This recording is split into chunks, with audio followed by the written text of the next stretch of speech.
You're listening to Country Squire Radio.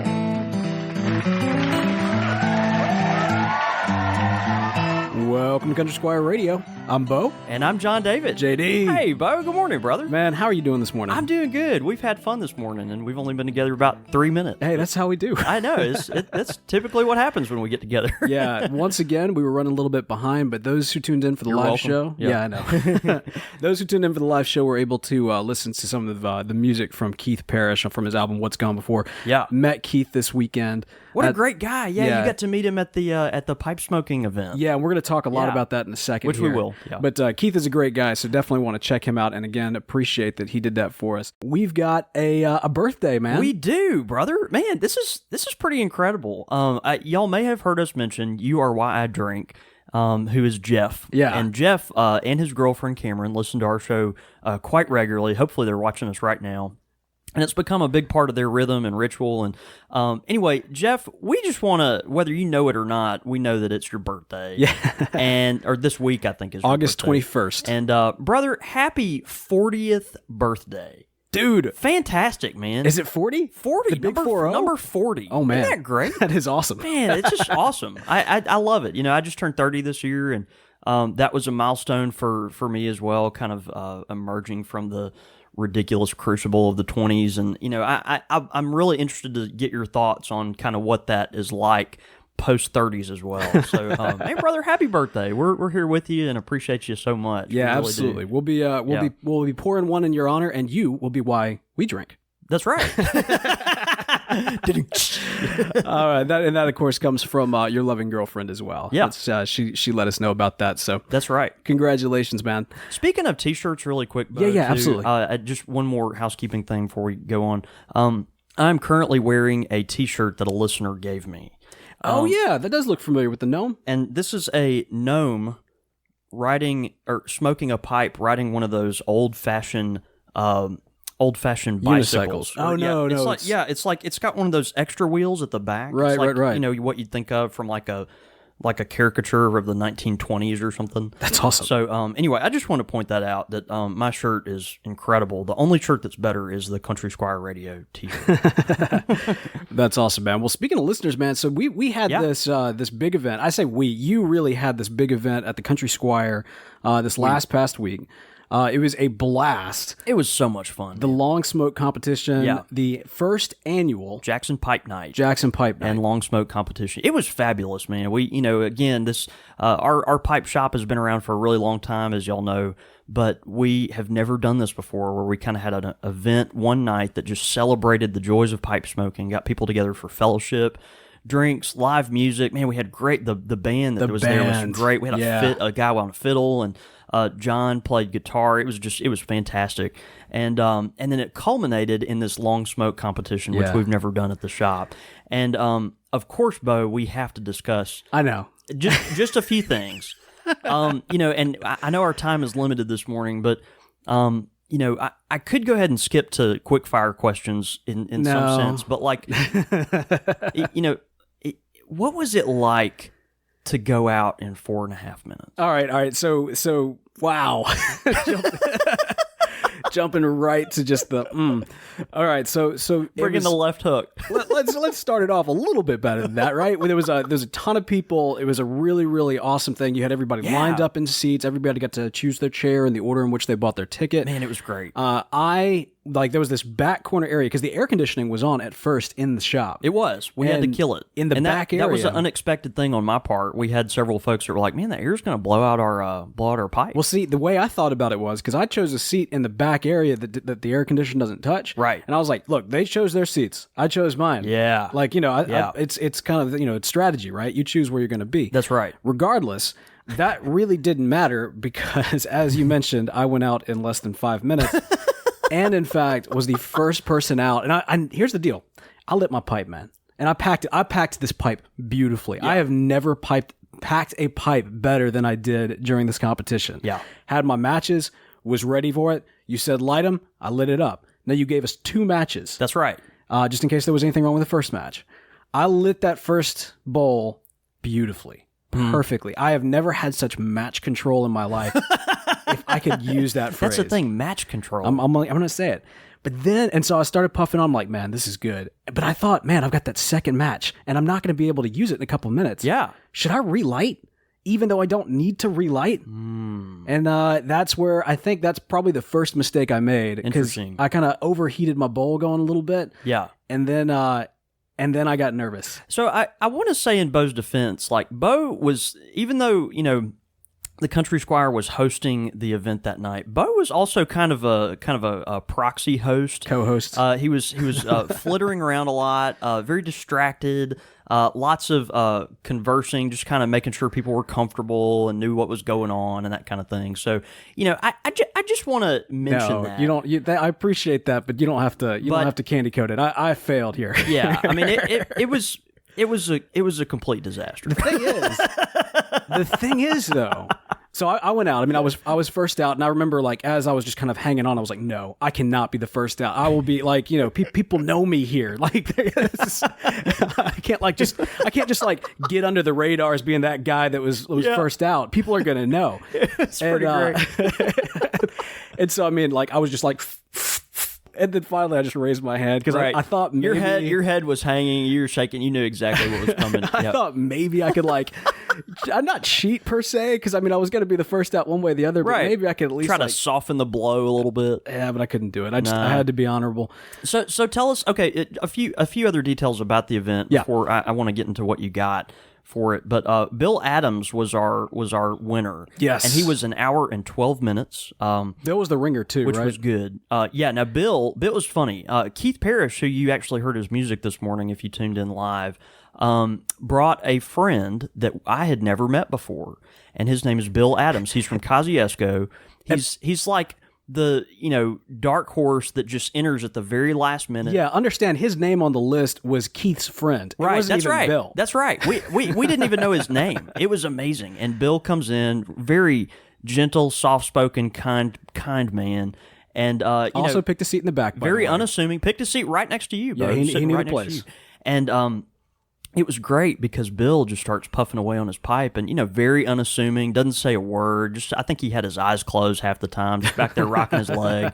And, man, it turned out like the crowd kept dwindling. It was like 10 smokers left, 8 smokers left. And, man, this Bill guy, I don't even know who he is. He's from Kosciuszko. Keith brought him. He was Keith's friend. And, man, he's puffing away. And he got an hour and 12 minutes. It was awesome. He could have gone longer, but when it was announced that he was the last one left, he let his pipe go out because he wanted to go up and collect his award. It was really cool. That's crazy. And so he could have gone longer. And actually, he gave his winning Savinelli, beautiful pipe, he gave it to his friend Keith.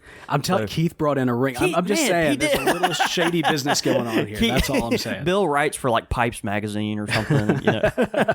But Bo, tell us what you got for your prize. So I got some pretty nice prizes. One is the shell that our live audience can actually see on the camera right now. Right. This is a piece of history right here. It has probably been up on the shelves of the Country Squire trying to be sold since day one, and nobody has ever bought it. It's been at least at our shop for 30 years. Yeah, so now it dates probably 35. It dates from the mid 1970s. So you could either look at it as it's a piece of history, right, or it's just an object you could never really move, and so you had to get rid of it somehow. I'm going to go with piece of history. Yeah, I think that's appropriate. Right, and the shell, it actually doubles. It's a pipe stand, and then it's also a ashtray. Oh, yeah. And so it holds both the pipe and your ashes. It's pretty, and it's this beautiful 1970s chic, kind of bronzed conch shell, if you will. Right. And I know your wife will be thrilled for it to join your living room decor. It should go right on the mantle, but if it doesn't, I know it'll be welcome in the Potastery. I was about to say, I think right in the studio is right where it belongs. Yeah. I got that, and then also really just to twist that knife, the other thing that you gave me was a nice, very well printed on high quality paper here, instructions for how to smoke a pipe. You're welcome, Bo. There it is. You're not bitter at all. No, look, man. You're a great sport, dude. I do want to say great sport. Two things on that. One, I was happy to go out first because I think I took the blow off of, took the weight off of everybody who came before. Yep. And then two is after I relit my pipe, I went for like 15 to 20 minutes. Yeah, you did great. I would probably, I mean, that's about a good average for me. So I was happy with fantastic, man. Yeah, we had a great time. And for those of y'all that are familiar with our friends in Austin and Memphis, we had visitors as well. James Foster, the president of the Austin Pipe Club, brought tidings from them, and it was great. James brought a couple of giveaways that we gave out, kind of, in as tidings from the Austin Pipe Club. Fantastic. For those of y'all that don't know, James's tag is Pylorns on Twitter and Reddit. And James designed our Country Squire radio logo. And just avid listener, it was so great to fellowship and interact with him. And so we love that. Also, Tyler Pope, who is from Memphis and occasionally has to work in Jackson, and so we get to interact with him a good bit. He's become such a good friend. This guy knows more about pipes and carvers than I will ever know. And I really admire Tyler. Tyler came in with like this medicine bag looking thing filled with tobacco. I was salivating. It was awesome. Dude, and listen to this. This is how like baller Tyler is. He was like, we're talking, we're hanging out, having a good time. He was showing me his stuff. Yeah. Took out some of his pipes, took some pictures of his pipes. Yeah. And then he was like, he told me his tobacco. He's like, just take what you want. Like, get a couple bags and take what you want. And I was like, first of all, I was a little overwhelmed because he had so much tobacco. I was like, just like whatever you think that I would like, man. Like, give me something cool, give me something special. That's what it is. Dude, I'm looking forward to smoking that. It's incredible. Tyler is so generous with the tobaccos that he finds, and for those of y'all, we've mentioned his name several times, but his handle is Crimson Rat on both Instagram and maybe Twitter, but also on Reddit. He is one of the mods of the Reddit pipe board, and we actually those had are great friends over there. He was on the show before. He was on the show. That's right. It was a shop talk or shop something. Talk with Reddit. That's right. Man, Tyler's great. So generous with his tobaccos. One thing that was interesting, Bo, is that Tyler and James have interacted a whole lot because of the circles they run in, but they had never met. This was the first time they were in the same place. And they met at the Country Squire last Thursday, and that just it felt really good to be a part of their kind of community building. So we had a great picture with them as well. It was a lot of fun. And then also, I got to mention too, Pylorns hooked me up with some Blue Note tobacco. Oh, so, yeah. Like I've smoked that before. I have not, so I'm looking stuff. forward to doing that. So that's guys, thank y'all so much. It was so wonderful hanging out with you guys, and I cannot wait to dive into these little fantastic happies they hooked us up with. Yep.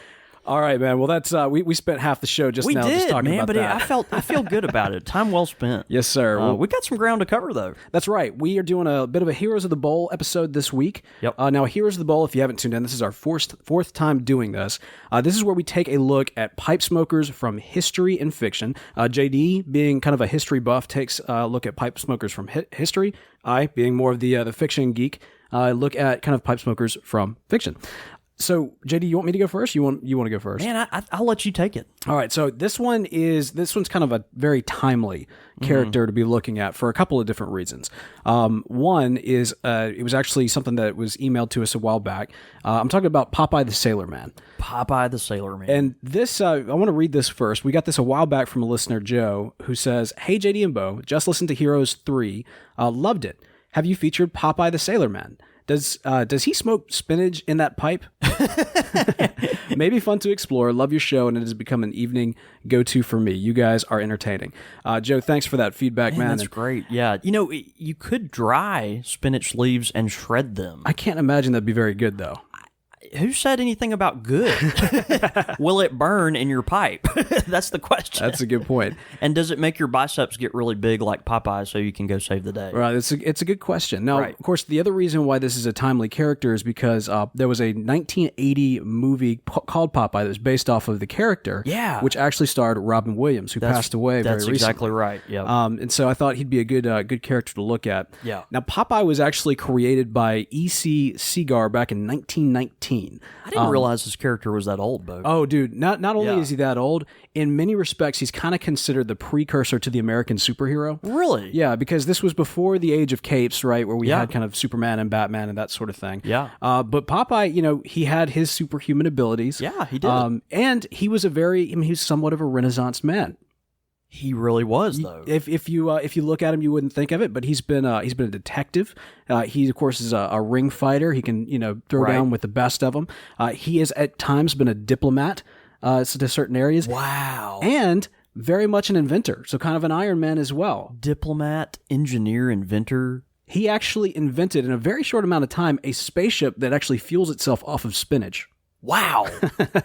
Man, can you imagine? I mean, think about what parents in the 1920s trying to make their kids eat spinach and act right. Like, they created this.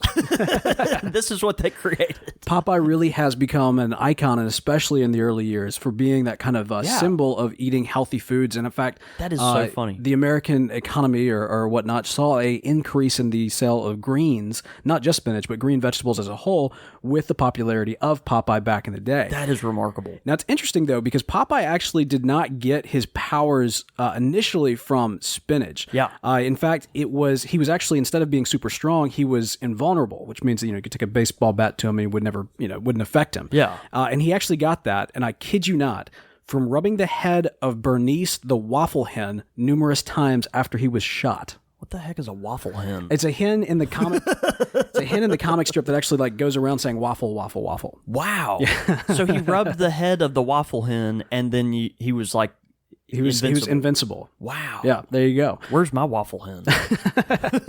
But the spinach thing came later, and of course that kind of alters his already invulnerable ability and gives him the super strength. Right. Now, another cool thing about Popeye, I mentioned that he is kind of the precursor to the modern superhero. Yeah. In DC Comics, they wanted to have Superman meet Popeye, but they didn't own the rights to the character. Mm-hmm. So they created this character called Strongman, who is essentially, he's just Popeye. That's what they call him, Strongman. Is he like the Wario to Mario? Or is it like, but not evil? It's more of like, if you can kind of think of, Popeye is very stylized with he's got those massive forearms and, he's got that chin that juts out to tomorrow and everything. If you could imagine, Popeye in a more of a modern, more realistic look to him. That was Strongman. For any of our artists out there, if you could take what Bo just said, don't Google Strongman. Don't do it. But take what Bo just said and draw a modern, stylized view of Popeye. That's right. We will feature that prominently. Yes, indeed. But JD. Yeah. Popeye, all these superhero abilities and everything were great for him, but he also had a pipe which kind of had its own little superhero abilities as well. And that was an iconic piece of his. Yeah. Absolutely. In this pipe, it has been very versatile. It's been used for things like being a cutting torch, being a jet engine, a propeller, which I actually remember that episode of the cartoon, a periscope, and of course the whistle that he uses when he kind of blows that. That's right. And I remember the periscope too, allowing him to breathe underwater. That's right. Yeah. And then I also, one of the most iconic images of Popeye with the pipe in my mind is when he couldn't quite reach his spinach. Right. And so he uses the pipe, edges it all the way to the can. It's like a spoon. Slurps it up like a straw. Why, like a straw. That is fantastic. We have a couple listeners that may try that. I don't know. That is really interesting. You always wonder about Popeye's pipe and kind of where that came from, but obviously it was used as a prop too to kind of further the character along. Absolutely. Yeah. It's a cool, it's a part of his look and feel and just kind of that whole macho sailor thing he had going for him. That's right. But honestly, it's really funny. As versatile and as kind of almost super powered and fantastic as that particular pipe was, he never really smoked a lot of tobacco out of it. He did, but it was almost like a utility for him that he kind of had at the ready. It was almost a MacGyver's rubber band or something, if you will. Yeah. Whenever he's going out fighting Bluto or the goons to save save his love olive oil, he's got his trusty sidekick in the form of his pipe. All right, let me ask you, what's your best Popeye impression? How about that? That's all I got. That'll work, man. That's great. Yeah, so that's Popeye. And like I mentioned, there was well done. There was a 1980s film, and that little movie actually has a kind of an interesting history to it as well. It was during a bidding war for the rights to produce an Annie movie. Is that right? Yeah, and I can't recall. I was reading about it, and I've completely forgotten which studios ended up where. But ultimately, the studio that did not get the rights to Annie started looking at comic strip properties that they could use to kind of create a musical, which would be a competitor to Annie. Yeah. Okay. And somebody suggested Popeye. And even Isn't that interesting? Well, and the bizarre thing is, of course, Annie is now a huge classic. Right. And Popeye is kind of a it's cult thing or something. Well, it's synonymous with kind of a big movie failure. Right. But anyway, it did star the talents of a much younger Robin Williams, who That's great. was a beloved actor and Absolutely. is very much missed today. Mm-hmm. All right, man. Segueing into the historical figure, today we're going to talk about Gerald Ford. Gerald Ford's being talked about today on the Country Squire Radio. You know, where did that skit come from? It was Saturday Night Live. That was SNL, yeah. And I'm trying to remember who did the... it was did Dana that? Carvey, I want to say. Was it Dana Carvey? And it was Tom Brokaw. He was kind of... Yeah, it's Tom Brokaw, and he was going on vacation, but they wanted to make sure they were covered just in case Gerald Ford died. You've got a great impersonation of an impersonation of Tom Brokaw. Yeah. But anyway, if you're not familiar with that skit, go check it out. It's really funny. Man, Gerald Ford, 38th President of the United States, and mid to late 1970s, and very avid pipe smoker, and something you need to be familiar with if you're a pipe smoker. Gerald Ford, when you Google famous pipe smokers, his face comes up a lot. Yeah.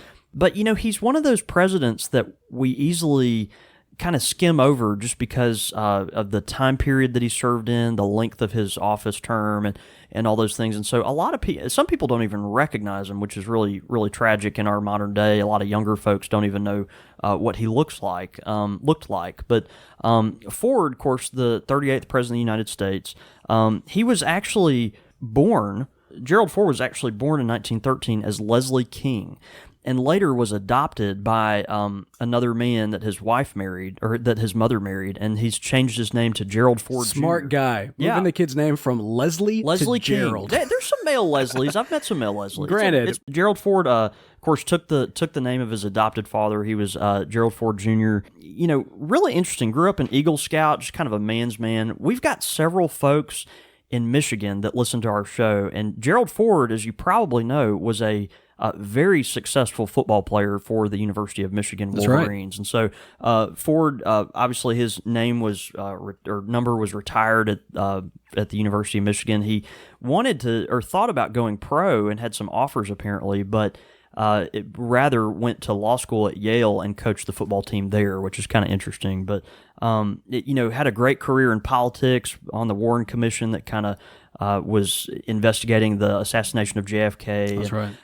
Eventually, really fascinating, but, eventually, obviously, Ford becomes the 38th President of the United States in 1974. And what leads up to that is a very strange turn of events. Now, Bo, this is before your and my time here, but, for those that know history and those certainly that lived through it, Spiro Agnew was Nixon's first vice president, and he resigned. That's right. Okay? He resigned, and there was this is all kind of convoluted, but stick with me. At that time, there was a recent amendment to the Constitution that said if there was a vacancy in the vice presidency, that the president could nominate a vice president, and it could just be approved. That person could be approved by the House and the Senate, and then become vice president without an election. Okay, so Gerald Ford became the vice president of the United States without running for general election. Right. in a presidential election By nomination by Nixon. That's right. Well, just a few months later, Nixon resigns. Right. Okay? And this is in 1974. You think about Watergate and all these things. Gerald Ford, to this day, is the only person that has ever held the office of president without ever being elected, which is really interesting. And I think that goes into some reason why we kind of skim over him a little bit, but this is a guy that handled a very tough situation with incredible dignity, just through one of our nation's darkest times politically. And so really, really fascinating. He, obviously it just took those strange circumstances and kind of rolled with it. But he is the only president, as far as most people can tell, that smoked a pipe almost all the time. They say he smoked like 5 to 8 bowls a day. And he actually, in his official portrait for being president, he actually is holding his pipe. Oh, that's awesome. Which is pretty fantastic. But if you Google his image, you can find all kinds of really awesome pictures of him either sitting in the Oval Office or in cabinet meetings smoking his pipe. There's some great photos of him taking notes, and it looks like journaling or maybe doing some kind of paperwork with his pipe. He looks very thoughtful. And so just just a real gentleman. He smoked K. Woody pipes, which is kind of interesting to me. K. Woody's, been around for forever and kind of nowadays have a cult following. It's just one of those pipes that not really in the mainstream anymore, but a lot of people love to collect. So I got to ask, and you might not know this, but do you know if his pipe has been like retired at the Smithsonian or anything? I don't know. I bet. I'm sure Gerald Ford has his own presidential library. Right. And I would hope it would be like bronzed there or something. Yeah. I'm sure the books are contain some of the residue. Yeah, exactly. He smoked tobacco from the House of Windsor called Field and Stream, and that tobacco doesn't exist anymore, but the Sutliff Company resurrected that in something. They actually changed the name. It's called Great Outdoors. It's kind of a Burley Cavendish blend, aromatic, great smell, kind of soft, everyday aromatic smoke, and so just great. But, I wanted to honor Gerald Ford by talking about him with Heroes of the Bowl. He's just a big political figure in American history, but by all indications, just someone that was very gentle and stepped up at a really difficult time in American history. And I don't know, I've always been kind of fascinated with him. Just a man's man. He was actually voted in 1974 as the sexiest man alive. What? This is the sitting vice president of the United States. Could you imagine Dick Cheney being voted that? Or Joe Biden? That's just incredible to me. But, pipe smoker, burly man, just football player at Michigan, I just love all these images. And, of course, a pipe smoker. That's awesome. So, anyway, we love Gerald Ford and wanted to give him some honor today. Of course, he passed away in 2006 at the age of 93. He was one of the oldest living presidents in American history when he died. So, that's awesome. But great career. Pipe question of the week. Pipe question of the week this week comes to us by way of Reformed Reloaded. I actually got this on the Twitter. Love that handle. It says, "Hey Squire Radio, any suggestions on a blend to enjoy while at the range?" Predominantly based on the name and everything else, I'm guessing the shooting range. Yeah, I at first I was like, oh, it must be the driving range or something, but no, his name's Reformed Reloaded, and I immediately figured it out. Yeah. You gotta piece it together. Reformed Reloaded, tell me what you're shooting. I'd be interested to know your favorite piece of choice. I have never shot my gun while smoking a pipe. That is one thing I've never done. I don't know. I would say something you're very familiar with. Just off the cuff, I think you would have to smoke something to be most effective in your shooting endeavors, target practice and whatnot, which we hope it's limited to that, and hunting. You would want to smoke something you're very familiar with so that any kind of changes in the tobacco or the flavor would not maybe interfere with your focus or concentration. Right, makes sense. So I'd smoke something you're familiar with. Other than that, man, pick something that your friends and companions will like to smell. And I think shooting range are kind of close together, right? Yeah, you're kind of close together doing that. You most of the time not doing it alone. You can go with other people there, or just typically you'll be next to folks in different different stalls, doing that. So, man, pick something that smells good and something that you're real familiar with, helps you focus, and go with it. I would think you'd have to smoke a bent pipe.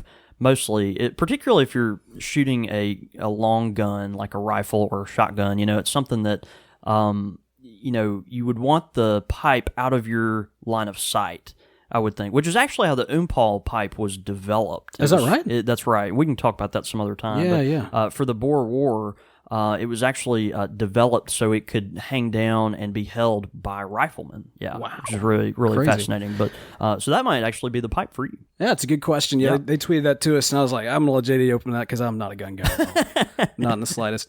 Although it is kind of funny because although I'm sure my National Rifle Association membership is long expired, but I was for a while a card carrying member due to I was working at a camp. And I came in very late on staff. Oh my god! And I was like, I'll do whatever. They're like, well, we need somebody to manage the riflery range. I was like, you don't want me. Really? Golly. I was like, I'm the wrong guy for that job. They're like, no. If you want the job, and that's what you're gonna do. And I was like, all right. So I did it. Took the training class, and it was not the best experience. It didn't did not quite I've got so many impress me all that much with the training that I received that particular day. But I've got so many visual images going through my mind of you toting a large gun. If any of our listeners are NRA members, send us in a sticker. I think Bo might need a sticker for his binder or something. I don't know. I will say, actually, I was not a bad shot. Good. Yeah, I was not a bad shot. Good. I do prefer archery though. I kind of thought about getting back into archery. Yeah, I could see that. Yeah. Archery's kind of cool. I like it. Well, great question. If you'd like to send us a question, you could do so. Email us at csr@podastery.com. Quick fire with the Squire. All right, quick fire questions. What you got for us, JD? You ready for this? I'm ready for this. Bacon or sausage? Bacon. No, wait, hang on. I knew this would be hard for Okay, wait, are we talking sausage patties or sausage links? Sausage. Sausage. All right, I'll go bacon because sausage requires too many variables to be better than bacon. I agree with that. Yeah. I mean, it takes a lot for sausage to be better than bacon, but I think almost 10 times out of 10, I'm going to have to go with bacon anyway. Yeah, of course, bacon can be messed up too. Bacon can definitely be messed up too. Yeah. If it's too chewy, sometimes I like maybe a little flex in my bacon and not way too crispy. But I'll say 8 times out of 10, I'm going to go with bacon. All right. Fish or turf meat? Like chicken and cow and pig and all that. Surf or turf, essentially? Surf or turf? Turf, definitely. You have to go with turf? If I've got the choice between a steak or a salmon, I'm going to go steak every single time. And you're such a fisherman, so that's interesting. But it makes sense to me. Yeah, no, I enjoy, catfish done right. Love catfish. Yeah. And I do enjoy salmon. There's actually a ton of fish that I really like. Yeah. But if the choice is against steak is going to win every single time. Right. Kisses or hugs? It depends on who it's from, but of course, from the missus, definitely kisses. Good. Oh, that rhymed. It does. Oh, that was excellent. I'm gonna have to go with kisses. No comment other than that. Fair enough. And let's see, tattoos or piercings. Be very careful. I'm between those two. I'd say tattoos. Needles. I've got this weird thing with needles. I'm not a big fan of needles. Yeah. Like when I was a kid and they came out, the doctor came to give me a shot. I actually kicked the doctor in the chest. Did you really? Yeah. Yeah. And the doctor had to call in 2 nurses and my mom to hold me down to give me a shot. Is that right? I was not one of those kids like at the dentist where afterwards when you're weeping, the dentist brought out like all these toys that you could play with and stuff to kind of calm you down. I wouldn't say I was one of those kids like that. Right. Because I'm still like because that. You're still like that. You're one of those adults like that. I just don't like needles, man. I understand. But I would say, between the two, probably tattoos. I obviously have to go with tattoos. But not 3 a.m. But not but not at 3 a.m.? Not 3 a.m. tattoos. Must be lonely, man. No, I'm just saying that's not right. the best time. That's right. All right, great quick fire questions. Of course, help JD out. Send us some quick fire questions. We will answer them here on the show. You can do that, csr@podastery.com. Your thoughts, your comments, listener feedback. Man, we got some great listener feedback today. Oh, yeah. You want to take the first or the second? Yeah, I'll go with the first one. All right. Our first listener feedback today is from Mike Flucher. It's, hey guys, Mike, of course, great listener of the show. We love interacting with Mike. I know in the Lane Limited episode, JD talked about how there should be a pipe journal for tobaccos and your various pipes. After looking at the Moleskine website, it does look like they have a tea journal, which can be taken... Hang on. What did you just call it? Moleskine. Moleskine? It's Moleskine. Is that right? That's absolutely right. I'm pretty sure it's Moleskine. Okay. Game on. All right, fair enough. Game on. Keep going. It is Moleskine. Okay, next episode. It's on. All right, keep going. They have a tea journal, which can be taken the same as tobacco in some ways. Oh, this is great. So it probably wouldn't hurt to suggest it to them. Who knows, maybe we'll see one come out during the holidays. Happy Smokes, CSR. P.S. for future reference, my last name is pronounced Flucher. Think of it like future, but with an extra L. It happens all the time, so don't feel bad if you get it wrong. You're not the only one who has. Yeah, I think we've gotten it wrong before. Oh, there's an E at the end. Thanks, Mike. There is. Okay. It's not. If you say moleskin, you sound like a like someone from backwoods Mississippi who just fell off the turnip truck. Yeah, my bad. All right, sorry. Had to justify that real Continued debate. What, It's moleskin? a goofy name. I think probably a lot of folks say moleskin. Yeah. But it's an Italian word, and I'm almost positive it's moleskine. Fair enough. Next one comes to us. Next one comes to us from Michigan D on iTunes. He says, "Delightfully hobbity. I stumbled across this podcast one day, and lo and behold, the first episode I saw listed an interview with my buddy Rush. I swear that dude knows everyone. That's awesome. I've listened to quite a few episodes since and find it's like hanging out with a couple of fine gentlemen. Very enjoyable, loose, mellow. But a quick glance at the video feed surprised me, since John David, it must be said, has a deceptive radio voice. He is young and thin in reality, but his jolly voice suggests a much older and rotund hobbit type." That's fantastic. I mean, this is a compliment, he said. Yeah. Well done, gents. You make the day better. That's fantastic. Michigan D, thank you very much. I feel like my voice maybe, does it mean that I'm more impressive when you hear me instead of see me? No, I think it means that you're in better shape than your voice would imply. Okay, fair enough. Yeah, we'll go with that. We have one more. It's from Davin Lax on iTunes. He says, "I enjoy and can recommend CSR. Look forward to the show every week." Thank you so much, Davin Lax. Or no, it's Dave in LAX. Dave. Yeah. Dave in LAX. Thanks, See, Dave. That one would have been a better one to point out the whole mashing of word. Never mind. Right. Wonderful feedback. We absolutely love getting this from you guys, especially those iTunes reviews. If you have not done so already, head over to iTunes, write us a review. It's a great way to help support the show. And it makes us feel good too. And so that's really good as well. It does. Man, JD, we had a good show today. This was so much fun, man. I mean, we had a lot of interesting, subject matter to deal with. So Absolutely. I guess that, but we're both in good moods. Been a great week. Good deal. Man, it's been fun. I'll tell you what, man. After last week with the fun of the event and everything, this is going to be a little bit more of a quiet week, I assume. I think so. Yeah, but that's a good thing. Nothing wrong with that. It's kind of like the layover afterwards. Yeah, absolutely. Well, hey, JD. Dude, Bo, what a fun day, man. I'm excited. Thanks for starting us off great. And, man, have a good rest of the week. Let's have a day. See you, buddy. All right.